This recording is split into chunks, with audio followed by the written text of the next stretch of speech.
ከሥራ ቦታቸው ይፈነቅሏቸዋል ክርስቲያን በመሆን፣ ከንግድ ቦታ ይፈነቅሏቸዋል ክርስቲያን በመሆን፣ ከሌሎቹ ሰዎች ጋር አብራችሁ ከምትሰሩት ቦታ ያስወግዷቸዋል በሲስተም። መንገድ ላይ ሞንታርቦ ይዘው ቄሱን እየተሳደቡ በመነሳስናል። የምትቀበለው መከራ ቤተክርስቲያን በዚህ ዘመን ክርስቲያኑ ነጠላ ለብሰው ወደ ቤተክርስቲያን ሲሄድ የሚቀበለው መከራ ሲያሳድዷችሁ በእኔ ምክንያት ክፉን ሁሉ በሐሰት ሲናገሩባችሁ በውሸት ሲናገሩባችኋል። ምን በሉ? ብፁዓን ናችሁ እናንተ ንዑዳን ክቡራን ናችሁ። በእኔ ምክንያት ከተዘገባችሁ ብፁዓን ናችሁ። አብርሃም አምላክ ይስሐቅም ቤዛ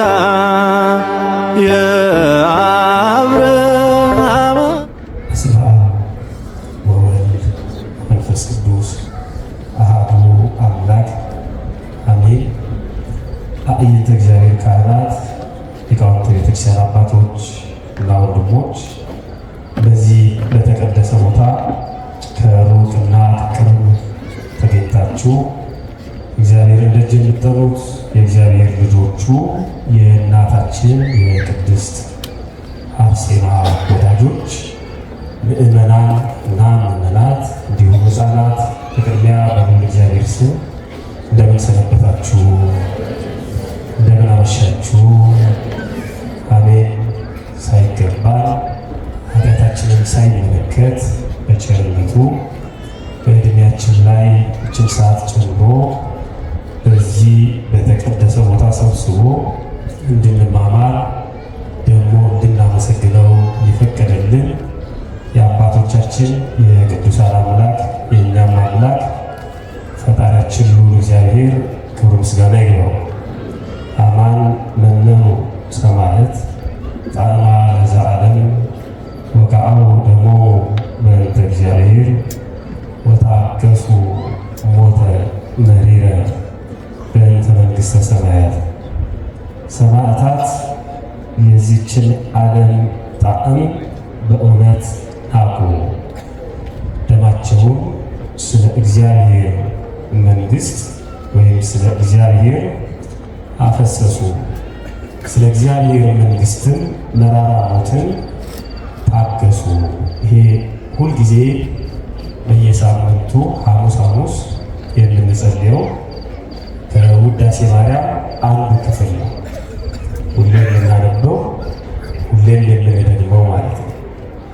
ይህንን መነሻ አድርገን ስለ ሰማዕታት ትንሽ ባለን ደቂቃ እንነጋገራለን። ደብሩ ደብረ ሰማዕታት ስለሆነ የሰማዕቷ የቅድስት አርሴማ ደብር እንደመሆኑ ማስታወስ እርግጥ ከዋዜማው ጀምሮ በዕለቱ በልዩ ልዩ መምህራን ስትማሩ ቆይታችኋል። በዚህም ቦታ ስለ ቅድስት አርሴማ አለማንሳት ስለማይቻል ታውቁታላችሁ። ዝርዝር ጉዳይ ውስጥ ሳንገባ ግን በአጠቃላይ ሰማዕትነትን በተመለከተ በዚህ ኃይለ ቃል መነሻ ወይም በዚህ አንቀጽ መነሻ ጥቂት እንነጋገራለን። ፈጣሪያችን በቸርነቱ ጥበቡንና ምስጢሩን እንዲገልጥልን በድጋሚ መልካም ፈቃድ ይሁንልን። ሰማዕት የሚለው ቃል አንድ ቃል ነው። 4 ፊደሎች አሉት። መነሻ ግሱ የግዕዝ ግስ ነው ወይም የግዕዝ ቃል ነው። ሰብአ ከሚለው ግስ ይወጣል። ሰብአ ማለት መሰከረ ማለት ነው። ሰማዕት ማለት ምስክር ማለት ነው። ሰማዕታት ደግሞ ለብዙ ምስክሮች ማለት ነው። ተከታዮቹ ጌታችን መድኃኒታችን ኢየሱስ ክርስቶስ ደቀ መዛሙርቱ ደግሞ በክርስቶስ ክርስቲያን የተባለን ሁላችንም ስለ መንግሥተ ሰማያት፣ ስለ ክብረ እግዚአብሔር፣ ስለ ቤተ ክርስቲያን፣ ስለ እውነት ምስክር እንድንሆን ራሱ አዟል። ሰማዕት የሚለው ቃል ዝም ብሎ የመጣ አይደለም። ወይም ስለ ሰማዕታት የምንናገረው ዝም ብለን አይደለም ማለት ነው። ክብር ምስጋና ይግባውና ጌታችንና መድኃኒታችን ኢየሱስ ክርስቶስ በዘመነ ሥጋዌ በዚህ ምድር በሚያስተምርበት ጊዜ በተለይም በሐዋርያት ሥራ ምዕራፍ 1 ከቁጥር 8 ጀምሮ ተመዝግቦ እንደምናገኘው ነገር ግን መንፈስ ቅዱስ በእናንተ ላይ በወረደ ጊዜ ኃይልን ትቀበላላችሁ ይላቸዋል ሐዋርያትን። መንፈስ ቅዱስ በእናንተ ላይ በወረደ ጊዜ ኃይልን ትቀበላላችሁ። ለዚህ ነው ማንኛውም ክርስቲያን በ40 ቀኑና በ80 ቀኑ መንፈስ ቅዱስን ገንዘብ የሚያደርገው በልጅነት ጥምቀት ማለት ነው። ያለ መንፈስ ቅዱስ መንፈሳዊ አልባል፣ ያለ ክርስቶስ ክርስቲያን እንዳልተባል ነው ማለት ነው። ዝም ብለን የእግዚአብሔር ፍጡራን ከመሆን የእግዚአብሔር ልጆች ወደ መሆን የምንቀየረው በጥምቀት ነው። ስንጠመቅ መንፈስ ቅዱስን ገንዘብ እናደርጋለን። የቅድስት ሥላሴን የጸጋ ልጅነት እናገኛለን። ከዛ የመንግስቱ ወራሾች እንሆናለን ማለት ነው። መውረስ የሚችለው ልጅ ስለሆነ፣ ስለዚህ ቤተክርስቲያናችን የምታጠምቀን ለዚህ ነው። መንፈስ ቅዱስን ገንዘብ ለማድረግ፣ መንፈስ ቅዱስን እጅ ለማድረግ፣ ኃይል ለማግኘት ማለት ነው። ስለዚህ ሐዋርያትም ያለ መንፈስ ቅዱስ ምንም ነበሩ። መንፈስ ቅዱስን ከተቀበሉ በኋላ ፈሪዎች የነበሩት ጥዋን፣ ጨካኞች፣ ደፋሮች ሆነዋል። ይሸሹ የነበሩት ሞትን መጋፈጥ ጀምረዋል። ስለዚህ መንፈስ ቅዱስን እስክትቀበሉ ወይም መንፈስ ቅዱስን ትቀበላላችሁ የሚላቸው ለዚህ እናንተ ግን ከላይ ኃይል እስከምትለብሱ ድረስ በኢየሩሳሌም ቆዩ ተብሎ እንደተነገረው ማለት ነው። ስለዚህ እሱ ነው የሚነገር። ነገር ግን መንፈስ ቅዱስ በእናንተ ላይ በወረደ ጊዜ ኃይልን ትቀበላላችሁ፣ በኢየሩሳሌም፣ በይሁዳ ሁሉ፣ በሰማርያም እስከ ምድር ዳርም ድረስ ምስክሮቼ ትሆናላችኋል። ይሄ የክርስቶስ ቃል። ምኖቼ ትሆናላችሁ ያላችሁ? ምስክሮቼ። ስለዚህ ሰማዕታት ማለት ምን ማለት ነው?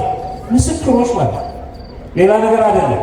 ልክ ከመጽሐፍ ቅዱስ ውጪ ወይም አፈንግጠን የምናስተምር የሚመስላቸው ሰዎች አሉ።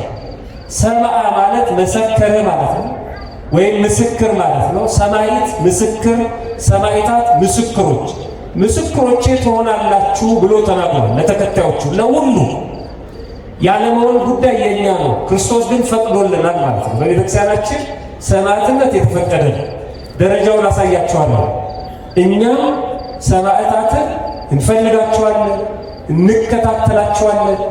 ገድላቸውን ወይም ተጋድሏቸውን ቅዱሳት መጻሕፍትን በመመርመር እናጠናለን፣ ስማቸውን እንጠራለን።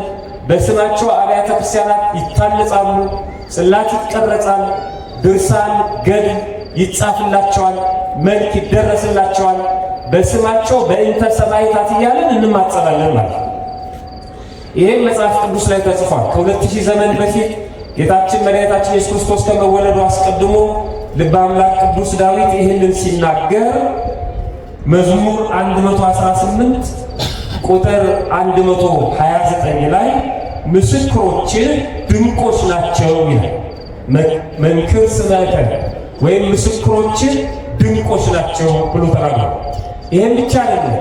አንደኛ የሚመሰክሩበት መንገድ፣ ሰማዕት የሚሆኑበት መንገድ፣ ሁለተኛ ራሳቸው ሰማዕታቱ ስለተቀበሉት መከራ ወይም ስለተመረጡበት ሂደት ስንመለከት በጣም ድንቅ ነው። ለመግለጽ ለመናገር የማይቻል በጣም ከባድ ነው። ይህን ብቻ ተናግሮ ዝም አላለም። ስለዚህ ነፍሴ ፈለገቻቸው ይላል። እኛንም አስገብቶ በውስጥ ነፍሴ ፈለገቻቸው ይላል። የምንፈልጋቸው በሥጋ አይደለም። አሁን ቅድስት አርሴማን የምንፈልጋት ርቦን እንድንበላ፣ ጠምቶ እንድንጠጣ፣ ቤት የሌለም ቤት እንድናገኝ ወይም ትዳር ልጅ አለ። እሱ ተራ ነገር ነው ወገኖች፣ የነፍስ ጉዳይ ነው።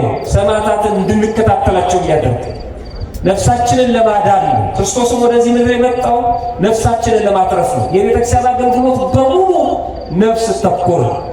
ለዚህ ነው ሁለት ነገሮችን አስታውሱ። አንደኛ አስቀድማችሁ ጽድቁን ፈልጉ፣ ሌላው ይጨመርላችኋል ብሎ ተናግሯል። ይሄ ለማያምኑት እግዚአብሔር የለም ለሚሉት ለሁሉም የተሰጠ ነው። ፀሐይ ለሁሉም ይወጣል፣ ምድር ለሁሉም የዘሩባትን ታበቅላለች። 24 ሰዓት ለሁሉም ነው የተሰጠው። ክርስቲያን ለሆነም ላልሆነም አይደለም። ጉልበታችንም እንደዚሁ። ዋናው ትልቁ ነገር ነፍሳችንን የማትረፍ ጉዳይ፣ ነፍስ የፈለገቻቸው የሚለው ለዚህ። ሌላው ያቺ 12 ዓመት ማነው ያቺ ልጇ ታማባት ወደ ክርስቶስ መጣ ልጄን አድንልኝ ብላ የተማጸነችውን መበለት ታሪክ ስናስታውስ ትቷት ሄዶ ነበር ክርስቶስ ጽናቷን ለመግለጽ ማለት ነው። እና ደቀ መዛሙርቱ ከኋላችን ሆና ትጮኻለችና አሰናብታት አሉት። ከኋላችን ሆና ትጮኻለች፣ ስለዚህ አሰናብታት። ባለሟልነታቸውን ለመግለጽ አብረውት ይውላሉ፣ አብረውት ያድራሉ፣ አብረውት ይከተላሉ። ነገር ግን ጉዳይ አያስፈጽሙም እንዳይሏቸው ደግሞ በኋላ የሚፈጽሙትን የምልጃ ስርዓት ለመግለጽ ከኋላችን ሆና ትጮኻለችና አሰናብታት። የሚገርም ነው። ይሄ ከኋላችን የሚለው ቃል ራሱ በጣም ከባድ። ከፊታችን አላለ ከኋላችን ነው። ከቅዱሳኑ ኋላ መሆን የትህትና ምልክት ነው። ከአርሴማ ፊት አንሆን፣ ከአርሴማ በኋላ አንሆን። የምናስቀድመው እሷ ነው። ከተክለ ሃይማኖት በኋላ፣ ከቅዱስ ገብርኤል በኋላ፣ ከቅዱሳን ከሰማዕታት በኋላ ራሳችንን ዝቅ አድርገን እነሱን አስቀድመን ነው የምንለምነው ማለት ነው። አጫጫው ራሱ የተለየ ነው። ከኋላችን ሆና ትጮኻለች። የሚገርም እና አሰናብታል። ከዛ ምንድን ነው ያለው? የልጆችን እንጀራ ለቡችሎች መጣል አይገባም ማለት ነው። እና ምን አለች እሷ?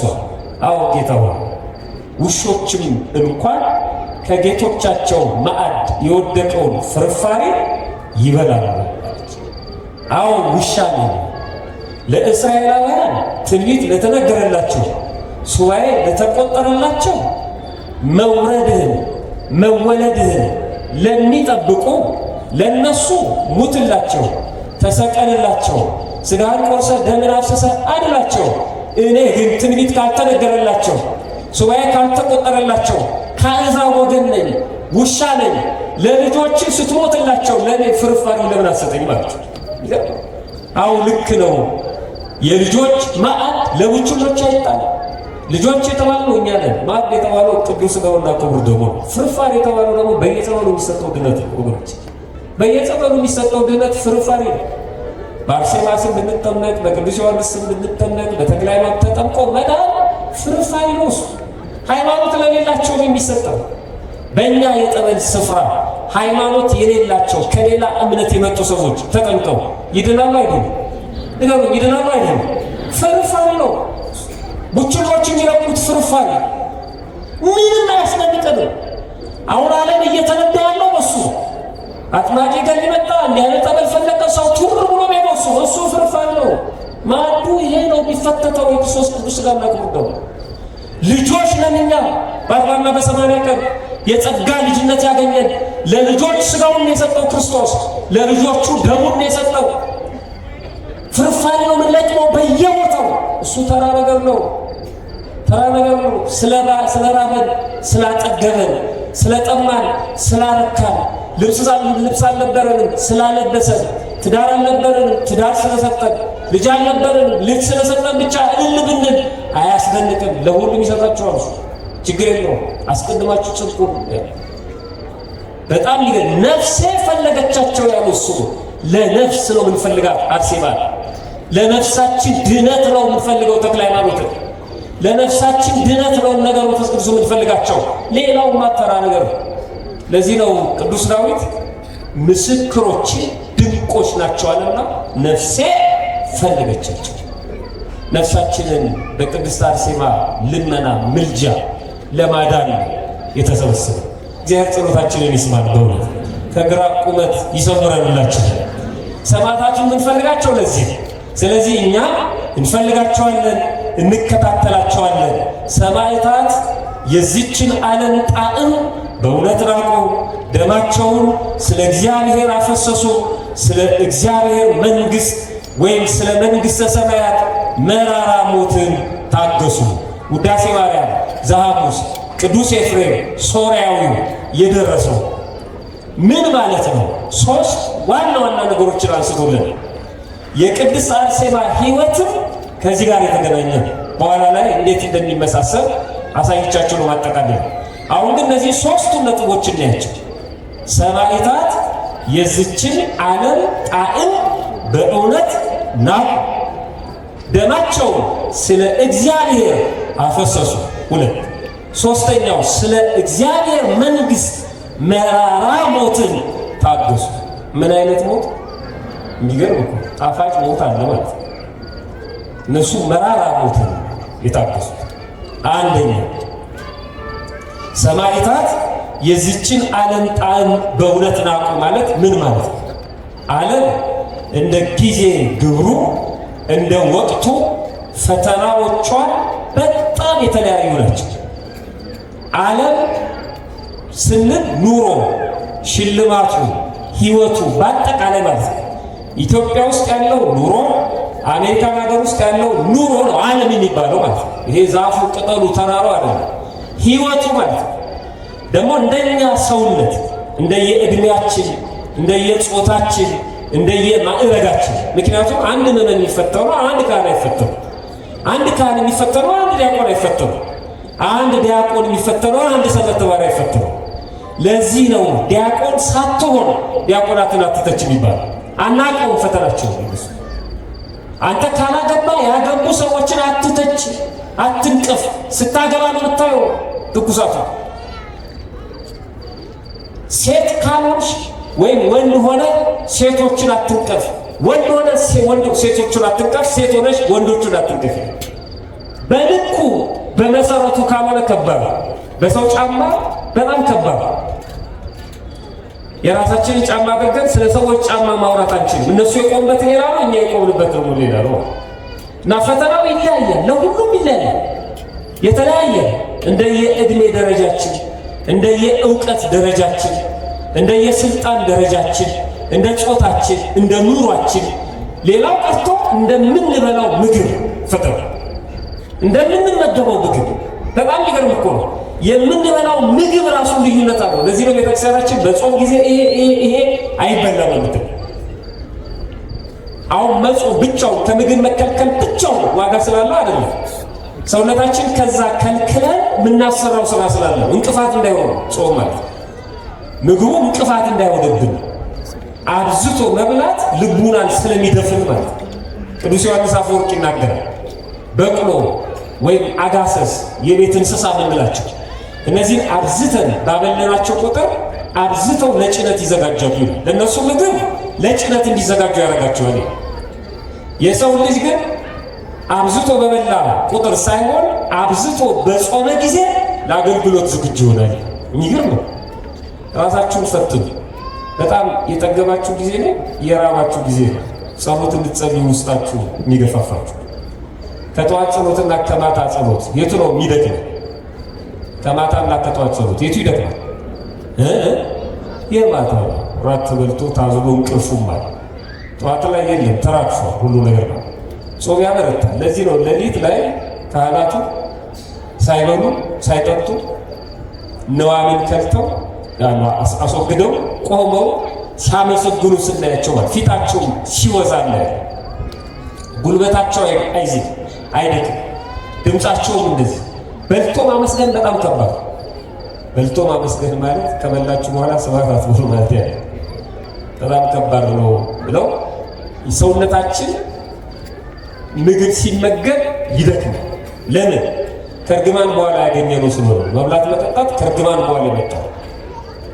ሰው ከመረገሙ በፊት እየበላ እየጠጣ ነው። ከእርግማን በኋላ ይመጣል። ይሄ ሰውነታችን ድካሙ ማለት ነው።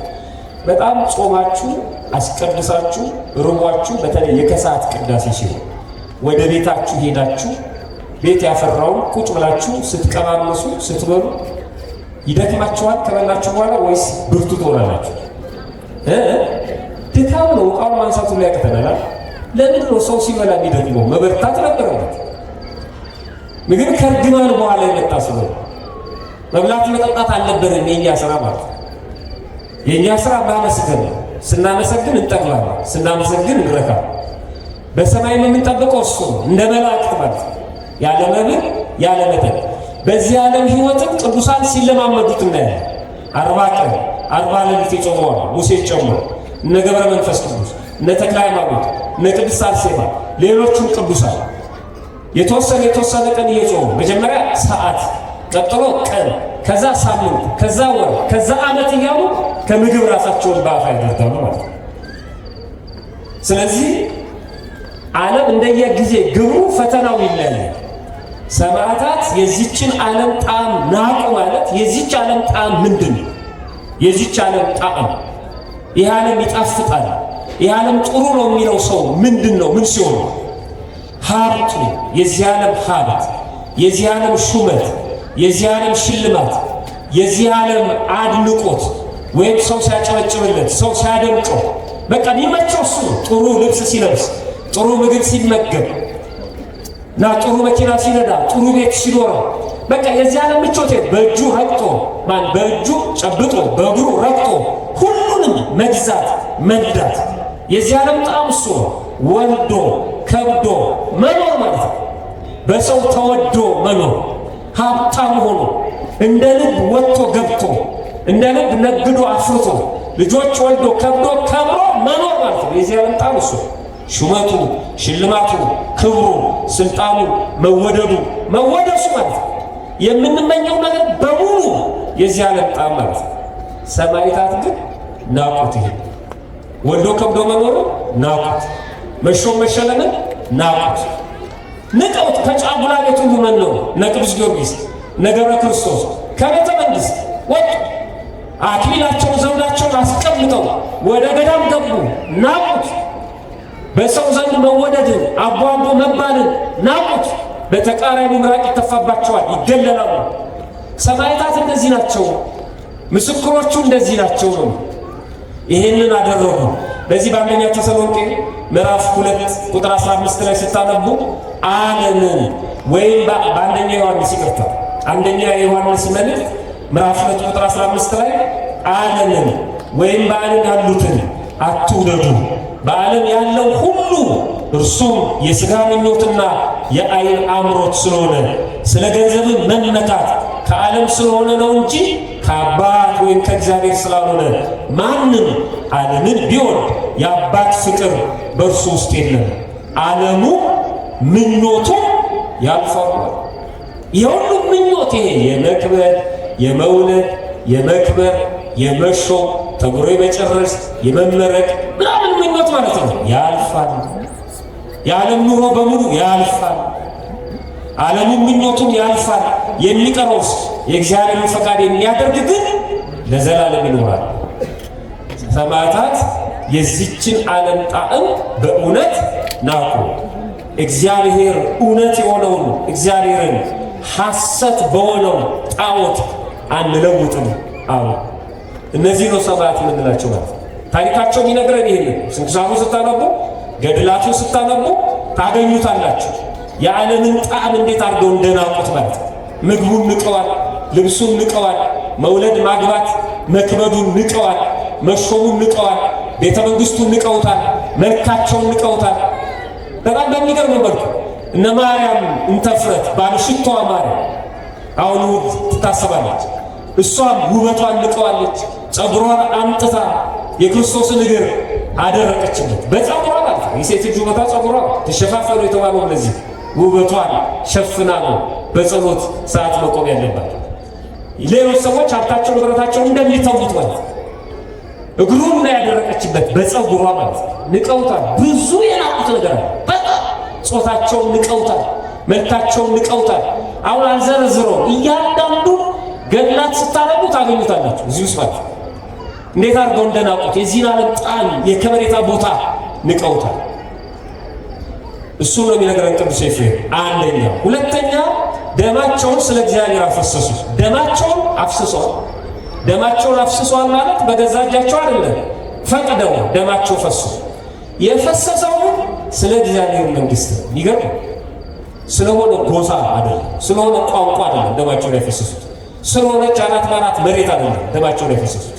በጣም ይለቅ እኮ ደማቸውን ስለ እግዚአብሔር አፈሰሱ። ይገርም። መሸታ ቤት አይደለም ደማቸው የፈሰሰው። ሴቱ ስለወንድ ወንዱ ስለ ሴት አይደለም ደማቸው የፈሰሰው። በማይገባት ስራ ውስጥ ተሰማርቶ አይደለም ደማቸው የፈሰሰው። ስለ እግዚአብሔር መንግሥት የሚገርም ነው። ስለ እግዚአብሔር ብለው ደማቸውን አፈሰሱ። እግዚአብሔር ሲነቀፍ፣ እግዚአብሔር ሲተች፣ እግዚአብሔር የለም ሲባል እኔ ነኝ የእግዚአብሔር ወታደሩ እነ ቅዱስ ጊዮርጊስ የት አለ እግዚአብሔር ሲል እነ ዱዲያኖስ ማለት የት አለ እግዚአብሔር ካላምጡት አሳዩ ብድግ ብሎ ጠረጴዛው ላይ ቆሞ ቅዱስ ጊዮርጊስ አታየውም እግዚአብሔርን አንተ? እኔ ግን የእግዚአብሔር ወታደር ክርስቲያን ነኝ እኔም ካየ እግዚአብሔር እንዳየ ይቆጠራል አለ። መሰከረለት ወጥቶ። ሁሉም ጸጥ ባለበት ሰዓት ስለ እግዚአብሔር የሚደንቅ ነው። እኛ ላባችን የሚፈሰው ስለማን ነው? ጉልበታችን የሚዝለው ስለማን ነው? ማንን ለማክበር ነው? ማንን ለማወደስ ነው? ማን ደስ ይበለው ብለን ነው ፀሐይ ይመታል? ኧረ እንደው እሑድ እንኳን በሰንበት አስፋልቱን ሞልተን ዱብ ዱብ የምንለው ለማን ነው? ሰው በሰንበት ቤተክርስቲያን ይመጣል እንጂ አዋቂዎች አድማቂዎቹ የማን ነው የምናወቀው? ማንን ነው የምናደምጠው? ስለማን ነው ላባችን የሚፈሰው? ስለማን ነው ወዛችን የሚንጠበጠበው? ስለማን ነው ጉልበታችን የሚረግፈው? ስለማን ነው መልካችን የሚጠወልገው? ስለ እግዚአብሔር። ሰማዕትነቱ እሱ። ሰማዕታት ስለ እግዚአብሔር መንግሥት ደማቸውን አፈሰሱ። ደማቸውን አፈሰሱ ማለት ሕይወታቸውን አሳልፈው ሰጡ ማለት ነው። ይሄ በማቴዎስ ወንጌል ምዕራፍ 5 ቁጥር 11 ላይ ክርስቶስ ሲያስተምር ሲነቅፏችሁ፣ ሲያሳድዷችሁ፣ በእኔ ምክንያት ክፉን ሁሉ በውሸት ሲናገሩባችሁ ብፁዓን ናችሁ። አሁን የክርስቲያኖችና የቤተክርስቲያን ፈተና በዚህ ዘመን ይሄ ቤተክርስቲያንን የማይነቅፋት የለም፣ ካህናቱን የማይሳደብ የለም፣ ዲያቆናቱን የማይተች የለም፣ ጳጳሳቱ ላይ የማይጽፍ የለም። ሁሉም ጋዜጠኛ ነው። ስለ ክርስትና አንቋሾ የማይናገር የለም።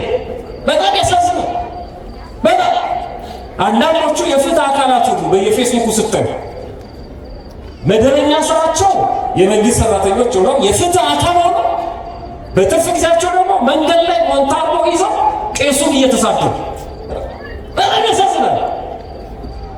የምትቀበለው መከራ ቤተክርስቲያን በዚህ ዘመን ክርስቲያኑ ነጠላ ለብሶ ወደ ቤተክርስቲያን ሲሄድ የሚቀበለው መከራ ሲነቅፏችሁ፣ ሲያሳድዷችሁ፣ በእኔ ምክንያት ክፉን ሁሉ በሐሰት ሲናገሩባችሁ፣ በውሸት ሲናገሩባችኋል።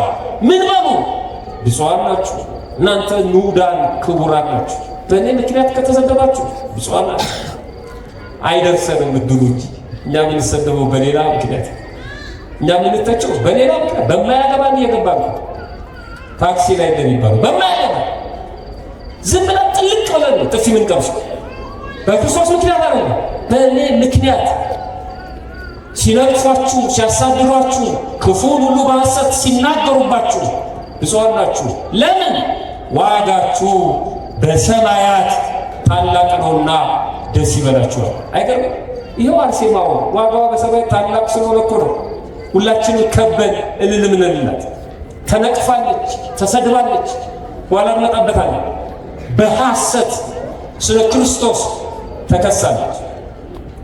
ዋጋችሁ በሰማያት ታላቅ ነውና ደስ ይበላችሁ፣ ሐሴትም አድርጉ፣ ከእናንተ በፊት የነበሩትን ነቢያትን እንዲሁ አሳደዋቸዋልና።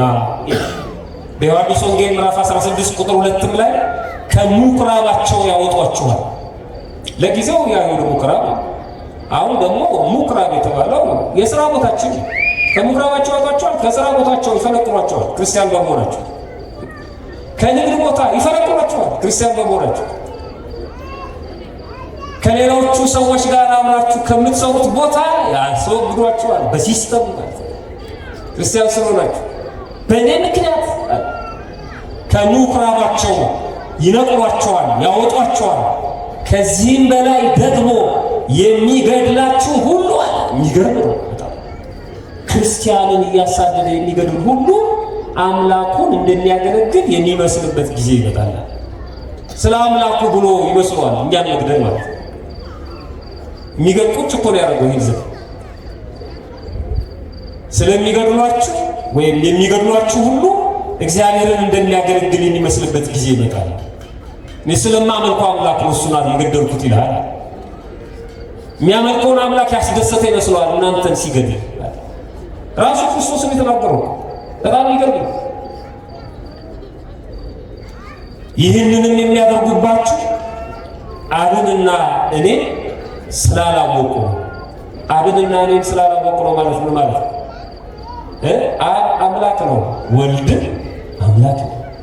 ኢየሱስ ብሎ የባህሪ አምላክነቱን የአብ የባህሪ ልጅ መሆኑን ስላላወቁ ብዙ ጅላጅሎች አሉ። መካከለኛ የሚለውን ቃል ወስደው እግዚአብሔር ከላይ ኢየሱስ መሃል ላይ እኛ ደግሞ ታች ሆነን የእኛን ልመና ወደ እግዚአብሔር የእግዚአብሔር ምሕረት ደግሞ ወደ እኛ ቢያመጣ ኢየሱስ ይመስላችኋል። ወዳጅ መካከለኛ ማለት የሞታ አይደለም፣ የሞታ አይደለም።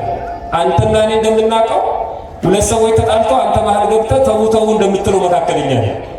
እንደዛ ቃሉን በቃልነቱ ዝም ብለህ ካየኸውማ ከባድ ነው። መጽሐፍ ቅዱስ በምድር ላይ ሰላምን ለማምጣት የመጣው ይመስላችሁ ይላል ክርስቶስ። ምንን ለማምጣት ነው የመጣው ካለ ሰይፍ። ይሄ ቃል ከባድ አይደል? ክርስቶስ ሰይፍ ነው ይዞ የመጣው። መጽሐፉ ምድር ላይ ሰላምን ለማምጣት የመጣው አይመስላችሁ ሰይፍ ነው። እና ምን ማለት ነው? ለምን ጌታን ተቀበል የሚለን በየመንገዱ እንደዚህ እያለ አይ ይሄ ማለት እኮ ይላል እንደ መካከለኛ ማለት መካከለኛ ማለት በቃሉ መካከለኛ ማለት አይደለም፣ የቦታ አይደለም። መካከለኛ ማለት አምላክ ሰው፣ ሰው አምላክ ማለት ነው። አምላክ ሰውም ነው። እንዲህ አይነት ሂደት በፍጹም በዓለም ላይ የለም። አምላክ ከሆነ አምላክ ነው፣ ሰው ከሆነ ሰው ነው። ክርስቶስ ግን አምላክ የሆነ ሰው፣ ሰው የሆነ አምላክ ነው። አምላክ ሰው ሲሆን ሰው አምላክ ሆነ። አምላክ ወሰን ማለት ነው፣ መካከለኛ ማለት መለኮት ብቻ አይደለም፣ ሩቅ በሲም አይደለም። እንደ ሰው ያንቀላፋል፣ እንደ አምላክነቱ ባህሩን ይገስጸዋል። እንደ ሰው ተራብ ይላል፣ እንደ አምላክነቱ አብዝቶ ይመግባል። የሚገርም ነው። አምላክም ሰውም ነው ማለት ነው፣ መካከለኛ ማለት እንጂ እኛ እንደምንለው አይደለም። በጣም ከባድ ነው። ስለዚህ እሱን ነው የሚነግረው። እኔና አብን ስላላወቁ ነው፣ የባህሪ አምላክ መሆኔን ስላላወቁ ነው የሚገሏችሁ፣ ነው የሚነጥፏችሁ፣ ነው ያልተሰበከላችሁ ይመስላችሁ። እኛ ወደ ቅድስት አርሴማ ስንጓዝ ኢየሱስ ክርስቶስ የተሸፈነን ይመስላችሁ። ስለ ኢየሱስ ክርስቶስ የሚከራከሩለት ይመስሉ ጅንነት እኮ ነው። ክርስቶስን ሸፈኑት እና አርሴማ ይላል። የመጀመሪያ ክህደት የሚሸፈን አምላክ የለም። ሂድ እዛ አስተማሪ ብላክቦርድ ላይ የጻፈውን ሸፈንከኝ በለው። እሱ እግዚአብሔር የሚሸፈን አምላክ አለ። የሁላችሁ ጨረቃ የቱን ያህል ብታብጥ፣ እንደፈለገች ብትወፍር፣ እንደፈለገች ብታድግ ፀሐይ መሸፈን ትችላለች? ንገሩ፣ ትችላለች? ራሱ ብርሃንን የምትወስደው ከማን? ከፀሐይ።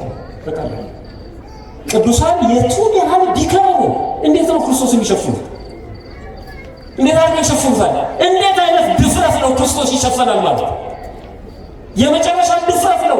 ይገልጡታል እንጂ ክርስቶስን ገለጡት። ይሄው ያስተማሩ ትምህርት ነው እኮ ስለ ክርስቶስ የተነገረው፣ ስለ ሰማዕታት የተነገረው መጽሐፍ ቅዱስ ላይ ነው ያለው። አላወቁትም። እኔና አብን ስላላወቁ ይነቅፏቸዋል። እኔና አብን ስላላወቁ ይሰድቧቸዋል፣ ይገድሏቸዋል ብሎ ተናግሯል። ሰማዕታት ይህንን መከራ ነው የተቀበሉት። ደማቸውን ስለ እግዚአብሔር አፈሰሱ ያለው ሁለተኛው ይሄ። ሶስተኛውና የመጨረሻው ስለ እግዚአብሔር መንግሥት መራራ ሞትን ታገሱ። የሚገርም መራራ ሞት ምን ማለት ነው? አንደኛ መራራ ሞት ማለት በግፍ የተፈረደ ሞት ማለት ሰውየው መኖር እየፈለገ አትግደሉኝ እያለ በቃ መሞት አለብህ ብለው ሰዎች በግፍ የፈረዱት የሞት ፍርድ መራራ ይባላል። መራራ ነው። ሰማዕታት መሞት አልፈለጉም። መሞት አልፈለጉም ማለት ስለ ክርስቶስ መሞት አልፈለጉም ማለት አይደለም። እንደ ማንኛውም ሰው መቆየት ይፈልጋሉ። እንደ ማንኛውም ሰው በዚህ ምድር ላይ መቆየት መኖር መብታቸው ነበር፣ ግን አልቻሉም። እነ ቅዱስ ማርቆስ በቤተ መቅደስ ውስጥ እያስቀደሰ ነው። ሐዋርያው ቅዱስ ማርቆስ እያስቀደሰ እያለ አሕዛብ ወደ ቤተ መቅደስ ገብተው በገመድ አንገቱን አስረው በከብት ላይ እየጎተቱ በከተማ ውስጥ የተጫወቱበት። ይሄ ዝም ብሎ የሚነገር አይደለም። ማስቀደስ መብቱ ነበር፣ ማስተማር መብቱ ነበር። በግፍ መሞት ሳይፈልጉ ሰዎች ፈርደው ወስነው በቃ መጥፋት አለባቸው። መራራ ሞት እሱ ነው። ክርስቲያኖች መራራ ሞት ነው የሚጎነጩት። ለማስቀደስ እየሄዱ ይሞታሉ። ማለት ለመቆም እየሄዱ ካህናት ይሞታሉ። በቤተ መቅደስ ውስጥ ተሰብስበው እንደዚህ እየተማሩ ይሞታሉ። ማን የፈረደባቸው? ለምን ነው የሚሞቱት? መራራ ሞት ነው። መራራ ሞትን ታገሱ። ቤተክርስቲያን ታግሳለች። ወታደር የላትም፣ አትተኩስም። ወደ እግዚአብሔር መጮህ ብቻ፣ ወደ እግዚአብሔር መጮህ። እንደ ራሔል ታለቅሳለች። አንድ ቀን ከቅሙጡ ይነሳል፣ እግዚአብሔር ይፈርዳል። የእስራኤላውያንንም ምጽአት በራሔል እንባ ነው ተፈጻሚነት እንዲኖር ያደረገ። ስለዚህ ቤተክርስቲያን ስራዋ ይሄ መራራ ሞትን መታገስ። ክርስቶስን መስበክ፣ ዝም ብላ መስበክ፣ ዝም ብላ መግለጽ፣ ዝም ብላ መመስከር ያለምንም ነቀፋ ማለት ነው። እንደውም ለሚያሳድዷችሁ መርቁ፣ ጸልዩ፣ ለሚያሳድዷችሁ ጸልዩ፣ የሚረግሟችሁ መርቁ ባለው መሰረት እየጸለየች መራራ ሞትን ታገሱ። አንዱ እሱ ነው። መራራ ሞት ማለት ያለ ፍትህ እንዲሁ በሐሰት መሞት ማለት ነው። መራራ ሞት ማለት በክርስቶስም የተፈረደው እንዲህ አይነት ሞት ነው። የማርቆስ ወንጌል ምዕራፍ 15 ቁጥር 13 ላይ ምንም እንኳን ለመሞት ቢመጣም ነገር ግን አይሁድ ያለ ምክንያት ነው ክርስቶስን የገደሉት ወይም አሳልፈው የሰጡት ያለ ምንም ምክንያት ነው። አንድ ብቻ ላንብብላችሁ። የማርቆስ ወንጌል ምዕራፍ 15 ቁጥር 13 ላይ እነሱም ዳግመኛ ይላል አይሁድ ማለት ነው ስቀለው እያሉ ጮሁ ይላል። ክርስቶስ ስቀለው እያሉ ጮሁ ማለት ጲላጦስ ላይ ታሪኩን ስለምታውቁት ወደኋላ ላይ ጲላጦስ ምን ነው አላቸው። ስቀለው ሲሉት እንደዚህ ሰው ተሰብስቦ ምን ነው ቃሉ ራሱ ያሳዝናል። ምን ነው አላቸውና ያደረገው ክፋት ምንድን ነው? አይበቃም ይሄ ምንድን ነው ያደረገው ንገሩኝ እስኪ አላቸው። ዘርፏቸዋል፣ የገደለው ሰው አለ፣ ቤት አቃጥሏል። ምንድን ነው ያደረገው ንገሩኝ። ጨንቆታል ጲላጦስ። ሊፈታው ፈልጓል። የሕዝቡን ሁከት ደግሞ ፈርቷል። ሕዝቡ አልደገፈው። ይኸው ብዙ ሰዎች ጋር እውነት አለ። ይሄ ግን በዚህ በጅምላ ወይም ደግሞ ዝም ብሎ በደሞ የሚያምን ሰው በመፍራት ብቻ ፍትህ የሚያጋድሉ ሰዎች አሉ። ሕዝቡ ምን ይለናል? አንዳንዴ በቤተክርስቲያን እንዲህ አይነት ነገር እኮ አለ። ሕዝቡ ደስ ይለዋል እያሉ ዘፋኝ የሚያቆሟል። ወደ ምረት ሕዝቡ ደስ እንዲለው እኮ ነው ገሬን እንትራው። በጣም ያሳዝናል። ሕዝቡ አላለም፣ ውሸት ነው። ሕዝቡ ዘፋኝ ይቆም አላለም። ሕዝቡ መናፍቅ ይቆም አላለም። በጭራሽ ሕዝቡ ደስ እንዲለው የሚባል ነገር ነው። ጲላጦስ ሕዝቡ ደስ እንዲለው ክርስቶስን አሳልፎ ሰጠ። ያሳዝን፣ በጣም ያሳዝናል። ሕዝቡ ደስ እንዲለው ፈራ። ስልጣኑ ያለቃልቅበታል። ይኸው እሱን ብትፈታው ወደ ቄሳር ሄደን እንጨዋለን። ከቄሳር ውጭ ሌላ ንጉሥ የለም። እውነት አለ ጲላጦስ ጋር ግን ጨነቀው። ብዙ ሰዎች እንደዚህ ናቸው። መጨረሻ ላይ ጲላጦስ በሰማዕትነት አልፏል። ይሄኛው ታሪኩ ነው የሚገርም። ምን ነው አላቸው። ያደረገው ክፋት ምንድን ነው? አምጡ ማስረጃ አላቸው። ይኸውላችሁ ያደረገው ክፋት ምንድን ነው አላቸው። እነሱ ግን ስቀለው እያሉ ጮሁ። ያሳዝን መንጋ ይባላል። በመንጋ ጮሁ ምንም ሳይረዳ ማለት ነው። ምን እንደሚሆን ውጤቱን እንደሚሳይ ዝም ብሎ መጮህ። ቆም ብሎ መጠየቅ ያስፈልጋል። ምንድን ነው ችግሩ? እንዲህ አልሆንም እኛ እንዲህ በጩኸት ቤት አላቃጠልም፣ በጩኸት መኪና አላቃጠልም፣ በጩኸት ሰው ከነነፍሱ ቤት ዘግተን አልለኮስም። በመጮህ እንዲሪ በማለት ምንም ያላደረጉ እመጫት እያጠባች ያለች እናት ተቃጥላለች ቤት ውስጥ። እግዚአብሔር ይፈርዳል። እግዚአብሔር በመንጋ ዝም ብሎ መጮህ ሰው ሊና ያለው አይሁድ ላይ ፈርዶባቸዋል። ደም እየጨበጡ ነው የሚወለዱት። ሰቃሊያው እስካሁን ድረስ በተፈጥሮ ድንግልናቸውን እያጡ ነው የሚወለዱት እስካሁን ድረስ አይሁድ ማለት ነው። ደሙ በልጅ ልጃችን ላይ ይሁን ባሉት መሰረት ሕፃናቱ ሲወለዱ ደም እየጨበጡ ይወለዳሉ። ብዙ ታሪክ አለ። የእጃቸውን ነው ያገኙት አይሁድ። አሁን እስራኤልን መመልከት የለም ሰላም። ክርስቶስን ካልተቀበሉ ሰላም የለም፣ ካልተመለሱ ሰላም የለም። ኢትዮጵያም ትከፍላለች፣ መክፈሉ አይቀርም። በጅምላ በደቦ ይሰቀል ብሎ ጮሁ። ጲላጦስ ምን ነው ያደረገው ክፋት ምንድን ነው አላቸው። እነሱ ግን ስቀለው እያሉ ጩኸት አበዙ። ጲላጦስም የሕዝቡን ፈቃድ ሊያደርግ ወዶ፣ ልብ አድርጉ፣ የማንን ፈቃድ ለማድረግ?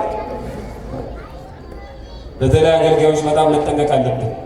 የእግዚአብሔርን ፈቃድ፣ የሕዝቡ ፈቃድ፣ የእግዚአብሔር ፈቃድ ሲፈጸም ነው ሕዝቡ ደስ የሚል። የሕዝቡን ፈቃድ ሊያደርግ ወዶ በርባንን ፈታላቸው። ኢየሱስን ግን ገርፎ እንዲሰቀል አሳልፎ ሰጣቸው። ባይሆን ግረፉትና ልቀቁት።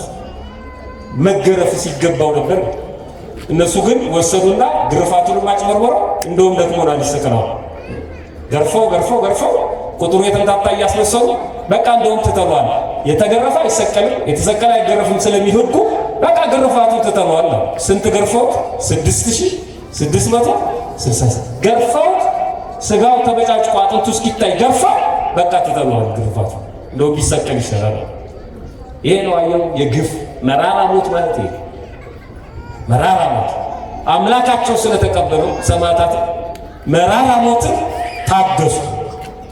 ከብዙ መከራ ጋር መሞት፣ መገረፍ፣ ጥፍርን መነቀል፣ ዓይንን ማውጣት፣ ጥርስን ማርገፍ፣ እጅና እግርን መቁረጥ፣ መሬት ለመሬት መጎተት እስከ አንገታቸው ሲቀር ወደ መሬት ይቀብሯቸውና በላያቸው ላይ ከብት ይነዱባቸው ነበር። መራራ ሞት ይሄንን ሁሉ ታገሱ። ከሞቱ በኋላ መቀበርን መከልከል፣ አስከሬንን ማቃጠል። በነገራችን ላይ በሳጥን መቀበር የመጣው በቤተክርስቲያናችን ከዘመነ ሰማዕታት በኋላ እየቆራረጡ እያቃጠሉ ይበትኗቸው ስለነበር የነበሩት ምዕመናን ለወታደሮቹ ገንዘብ እየከፈሉ አካላቸውን እየሰበሰቡ ሳጥን ውስጥ ያስቀምጡ ነበር። ያኔ በሰሌን በከፈን በምናምን ነበር የሚቀበሩ። ከዛ ነው በሳጥን መቀበር የመጣው። አሁን ወደ ፉካ ከፍ ብለናል። መሬት ወደ መሬት ትመለሳለህ የሚለው መቼ እንደሚደርሰን አናውቅ። መሬት አሁን አፈር መቅመስ ቀርቷል። ቅድስት አርሴማ ሶስቱንም አልፋለች። ማጠቃለያ እሱ ሰማዕታት የዚችን ዓለም ጣዕም በእውነት ነው የዚህን ዓለም ጣዕም ንቃለች። እንደ ማንኛውም ሰው መልከ መልካም ነች፣ ውብ ናት፣ ሴት ነች፣ አግብታ ተኩላ ተድራ ወልዳ በህብረተሰቡ ዘንድ ተሰሚነት ኖሯት መኖር ትችል ነበር። እንደውም ያገኘችው ዕድል የማን ሚስት መሆን ነበር? የንጉሥ ሚስት። ይገርም እኮ የንጉሥ ሚስት። እኛ የዘፋኝ ሚስት ብንሆን ነው የምንመኝ። ገሌ የተባሉን አርቲስት ባገኘሁት ነው የንጉሡ የድርጣድስ ማለት ነው። ንጉሡ ዲዮቅልጥያኖስ ሁሉ ተመኝቷት ሁለት ንጉሥ ሁለት ነገሥታት ምትገርም እኮ ነች። አልፈልግም አለች። አልፈልግም። ሰማዕታት የዚችን ዓለም ጣዕም ናቁ። ጣዕሟን የዚችን ዓለም ጣዕም ንቃ። ድንግልናዋን፣ ሴትነቷን፣ መልኳን፣ ውበቷን ንቀው ሳትበላ ሳትጠጣ በበረሃ ውስጥ መኖር ከጥሩ ቤተሰብ ተገኝታ ትታው ማለት ነው። ገድሉን አንብቡት እናንተ። በጣም የሚገርም ነው። እሷ ሮማዊት ናት። የተጋደለችው አርመን ውስጥ። አሁን ብዙ ሰው የሚያውቃት በአርመናዊነት አርመናዊ አይደለች፣ ሮማዊት ናት። እና ዲዮቅልጥያኖስ ውብ የሆነች ሴት ፈልጉልኝ ብሎ ለማግባት ማለት ነው በአደባባይ ራሱ ክብሩን ከፍ ለማድረግ ማሰስ ጀመር። ወታደሮቹ በአንድ የሴቶች ገዳም አገኟት። እሷ ሲያዩት ደነገጡ። እቺማ ለንጉሳችን ትገባለች ብለው ስዕሏን ስለው እና ደግሞ መረጃውን በቃላቸውን በደንብ ሄደው ነገሩት። እንዲህ አይነት ሴት በዚህ ገዳም ውስጥ አግኝተናል፣ ስዕሏ ደግሞ ይሄ ነው። በደንብ የተነደፈ ስዕል ወስደው ሰጡት ማለት። ከዛ በጣም ደስ አለው። አስቸኳይ ይዛችሁ ማለትና እነሱ ልኮ ማለት ነው። ግን መሳፍንቱን መኳንንቱን ድግስ እንዲዘጋጅ አደረገኝ ከመስገብገቡ የተነሳ ማለት ነው። አሕዛብ እንደዚህ ናቸው፣ የሚሰሩትን አያውቁ። ሚስታቸውን ሁሉ ያበድራሉ፣ ለቅዱስ ጊዮርጊስ እንደሰጠው ማለት ነው። ሚስታቸውን ይሸልማሉ። ምን አይነት ሕይወት እንደሆነ ተመልከቱ። እና በጣም ተደስቶ እንደዛ ሲያደርግ ለገዳሙ እመምኔት ለአጋታ መልእክት ደረሳት ማለት ነው። ለገዳሙ ጠባቂ እመምኔቷ። ከዛ ወደ እግዚአብሔር አመለከቱ። ከዛ ከሮም ሸሹ። ሁሉ ወደ 39 የሚጠጉ ደናግላን፣ ወደ 75 የሚጠጉ ደግሞ ወንዶች፣ 39 ሴቶች አብረው ሸሹ ማለት ነው። ወደ አርመን መጡ። ከዛ አርመን ሊሄዷን ሰማ። ሲፈልግ የለችም፣ ወደ አርመን ይላለች። አርመን ውስጥ ደግሞ የነበረው ሊቀ ጳጳሱ ዲዮስቆሮስ ይባላል። ታሪኩ በጣም ያሳዝናል። ወደ 15 ዓመት ጉድጓድ ውስጥ የተጣለ በዚሁ ንጉሥ አማካይነት። እናንተ ስንክሳሩን አንብቡት፣ በተለይ መስከረም 29 ማለት ነው። ከዛ በኋላ ዲዮቅልጥያኖስ ሰማና ለአርመኑ ንጉሥ ለድርጣድስ ማለት ነው መልእክት ላከለት። እንዲህ አይነት ሴት ከነ ስዕሏ ማለት ነው እና ከስዕሏ ጋር ከተሰጠው መግለጫ ጋር በደንብ አድርጎ ላከለት ለድርጣድስ ለንጉሥ ለአርመኑ ንጉሥ። እንዲህ አይነት ሴት በአንተ ግዛት ትገኛለች፣ እኔ ላገባት ትፈልጋለሁ። ከዚህ ሸሽተው ነው የሄዱት፣ በአስቸኳይ ይዘህ እንድታመጣልኛል። ስዕሏን ሲያየኛው ደግሞ በጣም ገረመው እና በጣም ጎመጀ። እችንማ አጥብቃችሁ ፈልጓት አለ ወታደሮቹ። ፈልጋችሁ ግን ለእኔ ጠብቋት፣ እኔ ነኝ ማገባት አለ። ያኛውን ትቶት ማለት ይሄን የተወችው አርሴማ ይሄን ናቀችው። መጨረሻ ላይ ተያዙ። ወንዶቹ ሴቶቹ 39 ደናግላን 75 ወንዶች እና ቅድስት አርሴማ ወደ ቤተ መንግስት መጡ። እነሱን ካሰረ በኋላ ያው ብዙ ዝግጅት አድርጎ በአደባባይ አርሴማን በህዝብ ፊት ማለት ነው የጋብቻ ጥያቄው እንደሚቀርበው በቃ እሱ ተማምኗል እንደሚያገባት ማለት ነው። ለገዳሙ እመምኔት ለመምህርቷ ማለት ነው። ለወንዶች አበምኔት ይባላል፣ ለሴቶች እመምኔት ይባላል። የገዳም አስተዳዳሪ ማለት ነው። ቀጥታ ሄደና ነገራት ድርጣለች። እቺ ልጅ አሳምኛት፣ ይሄ አጉር ክርስቲያን ነኝ እንደዚህ ነው የሚለው ነገር አይሰራም፣ እገድላታለሁ፣ እኔ ልታገባ ምከሪያት አላት። እቺ እናት እሺ ለብቻዋ አላገኛት አለች። እድሉን አገኘች። ከዛ በኋላ ለብቻዋ ነገረች፣ ብዙ ነገር ነገረች። ግን ስንክሳው ላይ እንዲህ የሚል ቃል ተጽፏል። እወቂ አለች እናታችን ቅድስት አርሴማ መምኔቷ ማለት ነው። እወቂ ይሄ እርኩስ አረሚ እንዳያረክስሽና ሰማያዊ ሙሽራሽን እንዳትተዩ ተጠንቀቂ። ሰማያዊ ሙሽራሽ ያልኩሽ ክርስቶስ የእግዚአብሔር ልጅ ሕያው ክርስቶስ ማለቻት ይላል። አይገርም? ምንድን ነው ያለው ቅዱስ ጳውሎስ? እናንተን ለክርስቶስ አጭቻቸዋለሁ ነው። ጮኛ ማለት መመረጥ ማለት ነው። መርጫቸዋለሁ።